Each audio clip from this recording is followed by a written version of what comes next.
Dalam keterangan pers yang disampaikan Ketua Komite Penanganan COVID-19 dan Pemulihan Ekonomi Nasional, Erlangga Hartarto menyampaikan terdapat peningkatan angka kasus aktif pasien COVID-19 usai momentum libur Lebaran kemarin.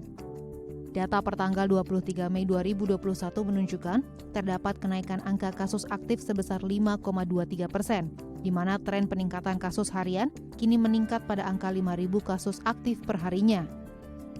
Selain itu, data pertanggal 23 Mei menunjukkan terjadinya penurunan angka kesembuhan pasien dari angka 92,20% menjadi sebesar 91,99%,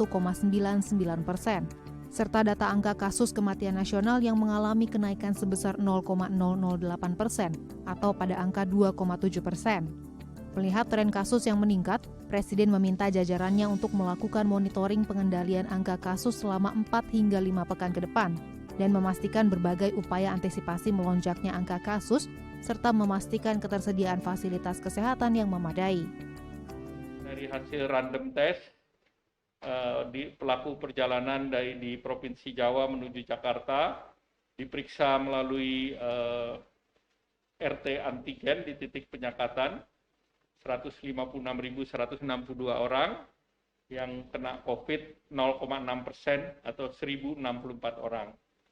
Kemudian dengan Ginos diperiksa 340.047 yang terkena positif 2% atau 6.925.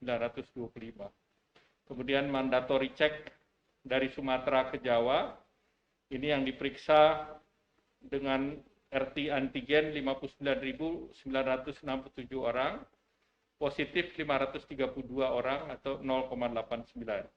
Oleh karena itu, tadi dibahas dan diusulkan perpanjangan mandatory check dari Pelabuhan Bakahuni atau dari Sumatera diperpanjang sampai dengan 31 Mei, karena yang kembali ke Jakarta baru 59.967, sedangkan yang kemarin keluar dari Jawa masuk Sumatera lebih dari 400.000. Jadi ini akan dilanjutkan sampai 31 Mei.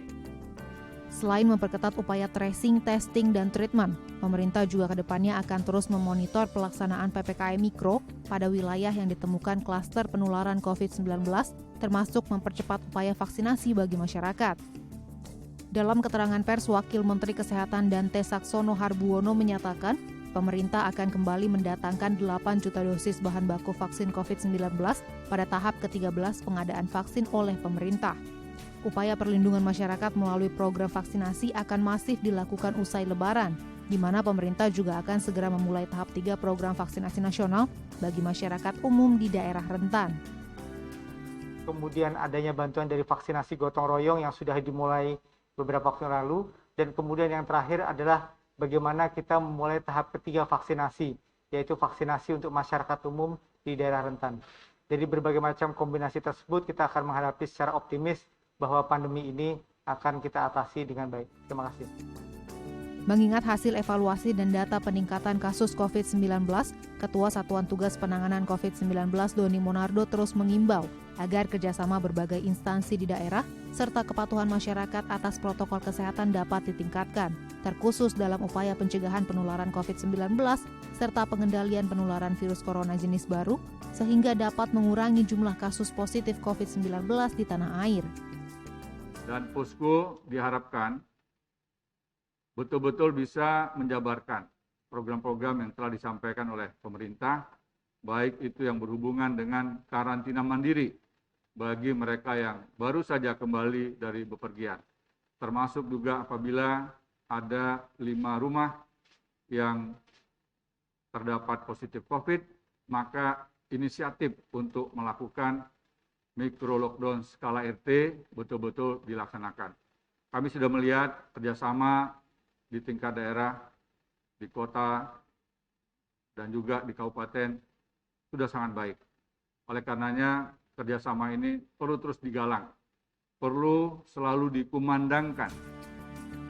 Priscilia Claudia, Angga Fridaison, DAI TV.